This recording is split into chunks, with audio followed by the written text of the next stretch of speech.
দেশে কোনোভাবেই যেন থামছে না শিশু নিপীড়নের ঘটনা। একের পর এক ঘটনায় উদ্বেগ বাড়ছে অভিভাবক ও সচেতন মহলে। রামিসা হত্যাকাণ্ডের রেশ কাটতে না কাটতেই এবার রংপুরে চিপস দেওয়ার প্রলোভন দেখিয়ে 7 বছরের এক শিশুকে চেষ্টার অভিযোগ উঠেছে এক ষাটোর্ধ্ব বৃদ্ধের বিরুদ্ধে। রংপুর প্রতিনিধি শাহরিয়ার মিমের পাঠানো তথ্যচিত্রে বিস্তারিত জানাচ্ছেন শিহাব ইসলাম। দেশ জুড়ে যেন শুরু হয়েছে শিশু নিপীড়নের মহা উৎসব। প্রতিদিনই ভেসে আসছে একের পর এক ঘটনা।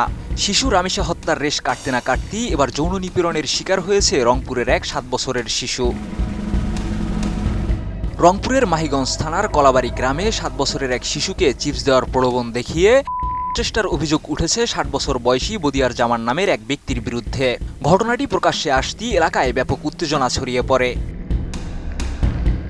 এলাকাবাসী ও প্রত্যক্ষদর্শীরা জানান, 25 মে সন্ধ্যার দিকে শিশুটিকে পাশের একটি পাট খেতে নিয়ে যায় অভিযুক্ত বদিয়ার জামান। পরে শিশুটির চিৎকার শুনে স্থানীয়রা এগিয়ে গেলে ঘটনাটি সামনে আসে। এরপর স্থানীয়দের সহায়তায় শিশুটিকে উদ্ধার করা হয়। আমি বুঝি নির্মাণের শিল্প, সালাম স্টিল বোঝে ডিউরেবিলিটি। সালাম still, most durable still. Badiar রহমানে বাচ্চাটাকে দোকানে চিপসের লোভ দেখে বাচ্চাকে চিপস নিয়ে দিচ্ছে। নেওয়ার পরে বাচ্চাকে ধাক্কাইতে পাট খেতে নিয়ে গেছে। নিয়ে যাওয়ার পরে আমার গ্রামবাসী আমার ভাগ্নি ও দেখি ও আমাদের আমার পাশের বাসী আমাদের বাসায় নিয়ে গেছে। পর আমরা সহকারে যাই ওখান থেকে ঘটনাস্থান থেকে বাচ্চাকে আমরা উঠাই। বাচ্চাকে এমন অবস্থা পাইছি অবস্থায় নিচে পটেটো চিপস পরেছিল আর প্যান্টটা আলাদা ছিল। আমি ওখানে যাই বাচ্চাকে এভাবে কোলে উঠাই। বাচ্চা আগে মুখ দেখছি যে কার বাচ্চা, কোথা থেকে বাচ্চা আনছে। এখন দেখি যে আমার পাশের বাড়ির এক চাচাতো ভাই ওরে বাচ্চা। পর আমি বাচ্চাকে কোলে করে নিয়ে চিৎকার দিতে সাজুভাইয়ের বেটি বলি সাজুভাই বলি চিৎকার দিতে আমি বাসা আছি বাচ্চাকে দেয় আসামি এদিক দিয়ে পালাই গেছে। আমরা এলাকাবাসী সবাই আসামির ফাঁসি চাই। আমাদের আরও বাচ্চা আছে, আমাদের এই বাচ্চাদের নিরাপদ কে দিবে? ঘটনার পর অভিযুক্তের কঠোর শাস্তির দাবি জানিয়েছেন স্থানীয়রা। তারা বলছেন, শিশুদের নিরাপত্তা নিশ্চিত করতে এমন ঘটনার দ্রুত বিচার জরুরি।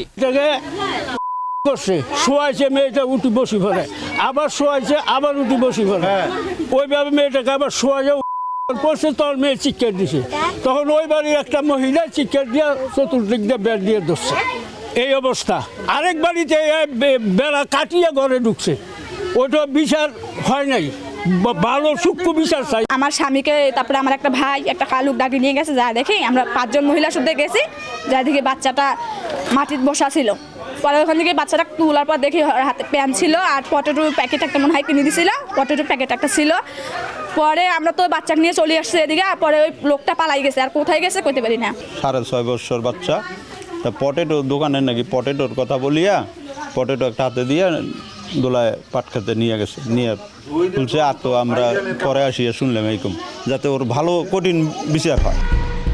26 মে দুপুরে আয়োজিত এক সংবাদ সম্মেলনে রংপুর মেট্রোপলিটন পুলিশের কমিশনার মোহাম্মদ আব্দুল মাবুদ বলেন, খবর পাওয়ার পরপরই পুলিশের বিশেষ টিম অভিযান শুরু করে।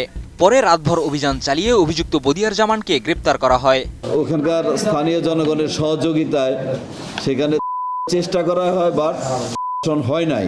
তো এই যে 7 বছরের এই শিশুটা, সে থেকে এই যে অপচেষ্টা হয়েছে সেই আসামিটা 60 বছর বয়সী একটা আসামি। তাকে আমরা রাত্রে ব্যাপক তৎপরতা নিয়ে সারা রাত অভিযান চালিয়ে আমরা তাকে গ্রেপ্তার করতে সক্ষম হই। আসামির নাম জামান মিয়া ওরফে জামান, বদিউর জামান ওরফে জামান মিয়া। সে ঢাকায় থাকে, ঢাকা থেকে মাঝে মধ্যে আসে এবং স্থানীয় তদন্তে জানা যায় তার স্বভাব চরিত্র ভালো নয়, সে লম্পট প্রকৃতির। রংপুর মেট্রোপলিটন পুলিশ উনাকে আমি ঘটনাস্থলে পাঠিয়ে দিই। আর আমাদের মাইগঞ্জ থানার ওসি, আমাদের ব্যাপক টিম, আমরা এটার উপরে ফোকাস করে আমরা রাত্রেবেলা আসামি পালিয়ে যায়, অন্য এলাকায় চলে যায়। সেখানে আমরা ব্যাপক তল্লাশি করে তাকে গ্রেপ্তার করতে সক্ষম হই। বর্তমানে আসামিটাকে কোর্ট হাজতে প্রেরণ করা হয়েছে এবং এটা মামলা দ্রুত তদন্ত শেষ করে ইনশাল্লাহ আমরা কোর্টে আমাদের পুলিশ রিপোর্ট দাখিল করব।